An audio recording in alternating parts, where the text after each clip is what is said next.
Succès diplomatique pour l'Algérie sur la scène internationale. Lundi 13 juin 2016, le pays a été porté à la tête de la première commission des Nations Unies chargée du désarmement et de la sécurité internationale. Cet organe onusien traite des questions liées au désarmement, à la non-prolifération des armes nucléaires et à la sécurité internationale. Il a également pour mandat de formuler des recommandations à l'intention de l'Assemblée générale des Nations Unies dans les domaines de sa compétence. La conférence de désarmement des Nations Unies, cette commission était un peu en hibernation depuis plusieurs années, ça ne fonctionnait pas. Et l'Algérie qui a été élue par acclamation va essayer de faire bouger certains dossiers, parce que l'Algérie était ce pays qui a tant parlé et évoqué le trafic d'armes, notamment dans la zone sahélo-saharienne, la Libye qui est devenue un véritable dépôt d'armement et qui alimente les groupes terroristes, les groupes djihadistes dans toute la région du Sahel. Cette présidence algérienne va encore faire élever peut-être la voix de l'Afrique, parce que l'Afrique est souvent mal écoutée dans les grandes conférences internationales.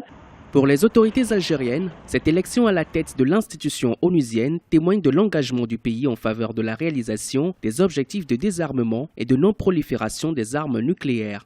Médiateur dans de nombreux conflits et paradoxalement victime des conséquences de l'instabilité dans la région, l'Algérie reste malgré tout en première ligne de la lutte contre les mouvances terroristes. Depuis janvier 2016, le dispositif militaire autour de la frontière avec la Libye a été renforcé. En avril, une cache contenant 127 armes de guerre, des moyens de liaison et une grande quantité de munitions a été découverte dans une localité au sud-est du pays. Il y va de l'avenir de tous les Africains. L'Algérie, qui est le plus grand pays d'Afrique, l'Algérie qui est également un pays arabe, membre de la Ligue arabe, ce pays-là pourrait jouer effectivement un rôle important, notamment dans ces dossiers sensibles. L'armée algérienne arrive à découvrir des dépôts importants d'armement, y compris de missiles, etc. Et donc cette présence de l'Algérie en tant que voix africaine, en tant que représentant arabe et méditerranéen à l'ONU va faire attirer l'attention sur cette question, surtout que la conférence des Nations Unies sur le désarmement a été quelque peu mise de côté par les instances onusiennes en raison d'autres conflits.